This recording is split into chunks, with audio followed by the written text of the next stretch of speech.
En agosto de 2010, los aviones de Mexicana de Aviación se quedaron en tierra. No fue por una tormenta, no fue por un accidente, no fue por una falla técnica. Fue porque la aerolínea más antigua de México simplemente ya no tenía dinero para seguir operando. 89 años de historia, de rutas, de presencia en cada rincón del país, apagados en cuestión de días. Más de 8,000 trabajadores se quedaron sin empleo de un momento a otro. Pasajeros varados en aeropuertos de todo el mundo, con boletos en la mano que ya no valían nada. Y una deuda que rondaba los $800 millones que ningún rescate, ninguna negociación y ningún gobierno pudo detener. La pregunta que mucha gente se hizo en ese momento fue: ¿cómo es posible que una marca tan grande, tan reconocida, tan arraigada en la cultura mexicana, simplemente desaparezca? La respuesta no está en un mal mes ni en una mala decisión aislada. Está en años de estructura financiera insostenible, deuda acumulada, competidores que cambiaron las reglas del juego y una crisis global que llegó a rematar lo que ya estaba herido de muerte. En esta historia vamos a desmenuzar paso a paso cómo se hunde un ícono. Porque la historia de Mexicana no es solo la historia de una aerolínea, es una lección de negocios que cualquier empresa, de cualquier tamaño, debería conocer. Y antes de arrancar, si este tipo de contenido te aporta valor, te pido que le des like a este video, que dejes tu comentario con lo que piensas y que te suscribas al canal. Cada like, cada comentario y cada suscripción nos ayuda a seguir creando contenido como este. ¿Listo? ¡Vamos! Un ícono con costos de gigante. Mexicana de Aviación nació en 1921, cuando el mundo todavía estaba asimilando que los aviones existían. En ese momento, volar era algo reservado para unos pocos valientes, y México ya tenía su propia aerolínea comercial. Para ponerlo en perspectiva, Mexicana es más antigua que Aeroméxico, más antigua que muchas aerolíneas europeas, y durante décadas fue sinónimo de conectividad en un país que, sin ella, habría tardado días en comunicar sus extremos. No era solo una empresa de transporte, era infraestructura nacional con alas. Durante gran parte del siglo XX, Mexicana fue la forma en que México se movía hacia adentro y hacia afuera. Conectaba la Ciudad de México con el Caribe, con Estados Unidos, con Centroamérica. Era la aerolínea del turismo, del negocio, de la familia que viajaba en Navidad. Tenía presencia en rutas estratégicas, una flota considerable, miles de empleados y algo que en el mundo corporativo vale mucho y también cuesta mucho: una marca con historia. Y ahí está exactamente el primer nudo del problema. Porque una marca histórica tiene un precio. No solo en publicidad o reputación, sino en estructura. Mexicana, después de casi 90 años operando, cargaba con todo lo que implica ser una empresa grande y antigua. Contratos laborales firmados en otras épocas, una plantilla de empleados enorme, flotas de aviones que requieren mantenimiento constante, infraestructura en múltiples aeropuertos y obligaciones financieras que no desaparecen aunque los aviones vuelen medio vacíos. Esto es algo que mucha gente no entiende cuando escucha que una empresa grande quebró. La reacción natural es pensar que fue un fraude, un robo o un error grave de un día para otro. Pero la realidad es más silenciosa y más peligrosa que eso. Una aerolínea no quiebra por un mal mes. Quiebra porque durante años sus costos fijos, es decir, los que tiene que pagar sí o sí sin importar cuántos boletos venda, fueron creciendo más rápido que su capacidad de generar ingresos. Y cuando eso pasa, la empresa empieza a vivir de deuda para cubrir lo que sus operaciones ya no alcanzan a pagar. Mexicana llegó al siglo XXI con el peso de su propio legado encima.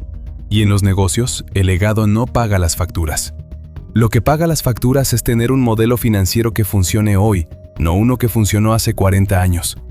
Esa fue la trampa en la que cayó, y que vamos a ir desenredando en los siguientes capítulos. 2005. La privatización y la nueva presión. Durante décadas, Mexicana de Aviación operó bajo el paraguas del gobierno mexicano, y eso, aunque suene raro hoy, tenía una lógica.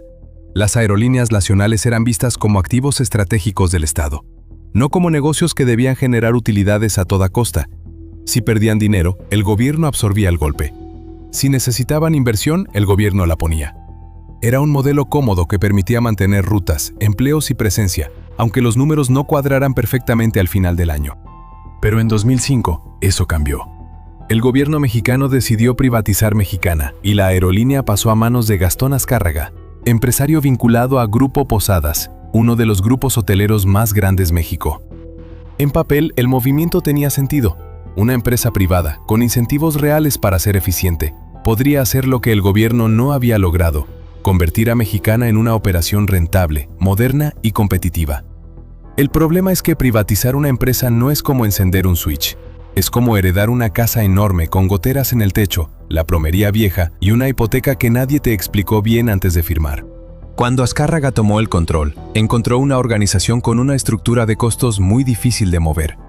Los contratos colectivos de trabajo, negociados a lo largo de décadas con sindicatos fuertes, establecían condiciones y beneficios que eran prácticamente intocables. Cambiarlos implicaba conflictos laborales, negociaciones largas y costosas y un desgaste institucional enorme. Al mismo tiempo, la aerolínea necesitaba inversión para modernizar su flota y sus operaciones, lo que significaba endeudarse. Y endeudarse para crecer solo funciona si los ingresos futuros son suficientes para pagar esa deuda. Spoiler, no lo fueron. Aquí entra un principio financiero que aplica a cualquier empresa, no solo a las aerolíneas. Cuando una compañía cambia de manos, los primeros años son críticos. La nueva dirección tiene que decidir muy rápido si va a reestructurar de fondo o si va a intentar crecer sobre la misma base que recibió.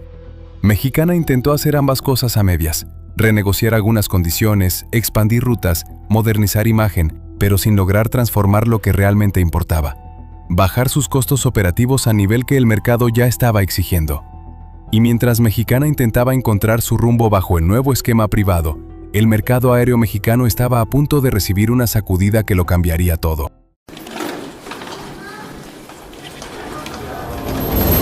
La guerra de precios. Low cost versus estructura cara. A mediados de los 2000, algo empezó a cambiar en los aeropuertos mexicanos. Empezaron a aparecer aerolíneas con nombres nuevos, colores llamativos y una propuesta muy simple: volar barato. Volaris, Interjet, Viva Aerobús. Modelos de negocio diseñados desde cero para operar con el menor costo posible, cobrar lo mínimo por el boleto base y generar ingresos adicionales con cada servicio extra que el pasajero quisiera agregar. Sin lujos innecesarios, sin historia que cargar, sin sindicatos con décadas de contratos acumulados. Solo eficiencia operativa y precios que el mercado masivo podía pagar. Y funcionó, porque resultó que millones de mexicanos que nunca habían volado estaban dispuestos a hacerlo si el boleto costaba lo suficientemente poco. El mercado no se redujo, se expandió. Pero se expandió en la dirección equivocada para Mexicana: hacia abajo en precio, hacia arriba en volumen, con márgenes por pasajero cada vez más delgados. Y ahí está el corazón del problema. La aviación comercial es uno de los negocios con márgenes más estrechos del mundo. No es como vender software o servicios financieros donde el costo de producir una unidad adicional es casi cero. Cada vuelo tiene costos fijos enormes: combustible, tripulación, mantenimiento, derechos de aterrizaje, seguros. Y todos esos costos los tienes que cubrir sin importar si el avión va lleno o medio vacío. En ese entorno, uno o dos factores adversos, un aumento en el precio del combustible, una caída en la demanda, una ruta que no rinde lo esperado, pueden ser suficientes para que el vuelo deje de ser rentable. No hay mucho margen de error. Mexicana llegó a esa guerra de precios con las manos atadas. Sus costos operativos eran estructuralmente más altos que los de sus nuevos competidores. Los contratos laborales históricos garantizaban condiciones y beneficios que las aerolíneas low cost simplemente no tenían. Su flota era más diversa y más costosa de mantener. Su operación estaba diseñada para un mercado donde el servicio y la tradición justificaban un precio premium. Pero ese mercado se estaba encogiendo rápidamente, porque cuando el pasajero puede volar por la mitad del precio en otra aerolínea, la nostalgia por la marca no alcanza para llenar los aviones. Y aquí viene la trampa financiera que muchas empresas en crisis caen sin darse cuenta. Cuando no puedes bajar tus costos al ritmo que el mercado exige, pero tampoco puedes subir tus precios porque perderías pasajeros, la única salida que queda es financiarte, pedir prestado para cubrir la diferencia, usar deuda para pagar lo que las operaciones ya no alcanzan a cubrir. Es una solución que funciona en el corto plazo, pero que cada mes que pasa se vuelve más cara y más difícil de sostener. Y Mexicana ya estaba en ese camino cuando llegó algo que nadie tenía en sus planes. Deuda más crisis global, el combo letal. 2008 a 2009. En 2008, el mundo se cayó. La crisis financiera global golpeó economías enteras, destruyó empleos, hundió mercados y frenó en seco uno de los sectores más sensibles al ciclo económico: el turismo y los viajes. Cuando la gente no tiene certeza sobre su dinero, lo primero que cancela es el vuelo. Y para una aerolínea que ya venía débil, ese freno en la demanda no fue un tropiezo, fue el inicio del final. Los números cuentan la historia mejor que cualquier otra cosa. Para 2010, Mexicana acumulaba pasivos que rondaban los 796 millones de dólares estadounidenses. Para entender la magnitud, eso no es deuda de crecimiento, deuda que se toma para construir algo nuevo y pagarse con las ganancias futuras. Es deuda de supervivencia, la que se acumula cuando mes a mes los ingresos no alcanzan a cubrir los costos y la diferencia se financia con crédito. Cada año que pasaba, el hoyo se hacía más grande y más caro de sostener. Al mismo tiempo, el precio del combustible, que representa entre el 30% y el 40% del costo operativo de cualquier aerolínea, se disparó en los años previos a la crisis y se mantuvo volátil e impredecible. Para una aerolínea con costos fijos tan altos como los de Mexicana, ese factor por sí solo podía convertir una ruta rentable en una ruta que perdía dinero en cuestión de semanas. Y entonces llega el concepto clave de este capítulo, la liquidez. Liquidez no es lo mismo que tener activos o tener una marca valiosa. Liquidez es tener el dinero disponible hoy para pagar lo que vence hoy. Nómina, combustible, proveedores, derechos de aterrizaje. Mexicana tenía aviones, tenía rutas, tenía historia, pero no tenía flujo de caja suficiente para cubrir sus obligaciones inmediatas. Y en los negocios, cuando no puedes pagar hoy, no importa lo que tengas mañana. Se intentaron renegociaciones con acreedores, recortes internos, conversaciones con el gobierno. Pero todas esas conversaciones llegaron tarde, bajo una presión enorme y con muy poco margen de maniobra. La deuda ya no era un problema financiero manejable, era una cuenta regresiva. Agosto 2010, el día que todo se detuvo. El 28 de agosto de 2010, Mexicana de Aviación suspendió operaciones. No hubo un accidente, no hubo un escándalo explosivo, no hubo un momento dramático transmitido en vivo. Simplemente los aviones dejaron de despegar. Y esa quietud, esa ausencia de movimiento en una empresa cuyo negocio era precisamente moverse, fue la imagen más elocuente del colapso. Lo que siguió fue caos. Miles de pasajeros con boletos comprados, viajes planeados, conexiones reservadas, se encontraron de repente sin vuelo y sin certeza de qué iba a pasar con su dinero. Más de 8,000 empleados, pilotos, sobrecargos, personal de tierra, administrativos, amanecieron ese día sin saber si iban a volver a trabajar. Porque en un cierre así, la incertidumbre no llega con aviso previo, llega de golpe. ¿Pero por qué se apaga una aerolínea de esa manera, tan rápido, tan súbitamente? La respuesta está en cómo funciona una operación aérea por dentro. Para que un avión despegue necesitas combustible, y el combustible lo pagan proveedores que exigen liquidez inmediata. Necesitas tripulación, y la tripulación cobra nómina puntual. Necesitas derechos de aterrizaje, mantenimiento, seguros, servicios en tierra. Todo eso tiene un costo que vence cada día, cada semana, cada mes. Cuando el flujo de caja se agota, no puedes simplemente pausar esos pagos y seguir operando. Los proveedores dejan de abastecerte, los aeropuertos te restringen el acceso, y la operación se detiene como un motor sin combustible. No gradualmente, de golpe. Y aquí entra el efecto dominó que hace que un cierre así sea casi imposible de revertir una vez que comienza. Cuando una aerolínea anuncia que suspende operaciones, todos los actores a su alrededor reaccionan al mismo tiempo. Los proveedores endurecen condiciones o simplemente se niegan a seguir trabajando sin garantías. Los bancos congelan líneas de crédito. Los pasajeros dejan de comprar boletos, que es exactamente el ingreso que necesitarías para intentar un rescate. Y el gobierno o los posibles inversionistas que podrían intervenir se enfrentan a una empresa que ya no genera confianza ni flujo. Rescatar algo en ese estado es extraordinariamente difícil y extraordinariamente caro. Mexicana intentó en los meses previos llegar a acuerdos con sindicatos y acreedores que permitieran una reestructura viable. No lo logró. Y cuando el dinero se terminó, no hubo red de seguridad que alcanzara. El ícono había tocado tierra. Para siempre. 2014. Quiebra oficial y señalamientos. Después del cierre en agosto de 2010, Mexicana no desapareció de inmediato en términos legales. Durante casi 4 años, la empresa existió en un limbo institucional. Negociaciones que no llegaban a nada. Propuestas de rescate que se caían antes de concretarse.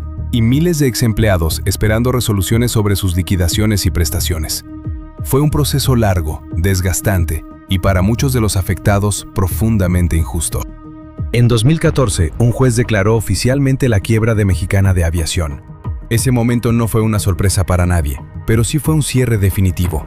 Cuando una empresa llega a la quiebra legal, ya no estamos hablando de una crisis que se puede resolver. Estamos hablando de un proceso judicial que determina cómo se reparte lo poco que queda entre acreedores, trabajadores y otros afectados. Y casi siempre, en esos repartos, no alcanza para todos. Paralelo a ese proceso surgieron investigaciones y señalamientos por presuntos malos manejos financieros durante los últimos años de operación. Decisiones cuestionables, movimientos contables bajo la lupa y la pregunta inevitable que aparece cuando una empresa grande colapsa. ¿Fue solo mala suerte y mal contexto? ¿O hubo negligencia o algo peor detrás? Las investigaciones no derivaron en condenas públicas contundentes, pero dejaron una sombra sobre la gestión final de la aerolínea. 89 años de historia, 796 millones de dólares en deuda, más de 8,000 empleos perdidos, y un proceso legal que tardó más en cerrarse que lo que duró la crisis misma. La lección financiera. La historia de Mexicana no es una tragedia romántica sobre el fin de una era. Es un caso de negocios con lecciones muy concretas que aplican a cualquier empresa en cualquier industria. 89 años de operación, privatización en 2005, crisis global en 2008 y 2009, 796 millones de dólares en deuda, quiebra legal en 2014. Esos no son solo datos de una aerolínea mexicana, son el mapa de cómo se destruye valor cuando la estructura no se adapta a tiempo. La primera lección. Una marca histórica no compensa una estructura de costos insostenible. El prestigio atrae pasajeros, pero no paga proveedores ni nómina. La segunda. En aviación y en cualquier negocio de márgenes estrechos, la liquidez no es un detalle operativo, es la condición mínima para existir. La tercera. La deuda es una herramienta útil cuando los ingresos crecen y una trampa mortal cuando la demanda cae. Y la cuarta. La mala gestión por sí sola no siempre hunde una empresa, pero cuando se combina con un choque externo como una crisis global, el resultado es devastador. Mexicana tuvo historia, tuvo marca, tuvo décadas de presencia en el mercado. Lo que no tuvo, cuando más lo necesitaba, fue liquidez. Y eso lo resume todo. La historia no paga deudas. La liquidez sí. Gracias por ver este episodio de Crónicas de Negocios. Si llegaste hasta aquí, ya sabes lo que tienes que hacer. Like, comenta y suscríbete. Nos vemos en el siguiente.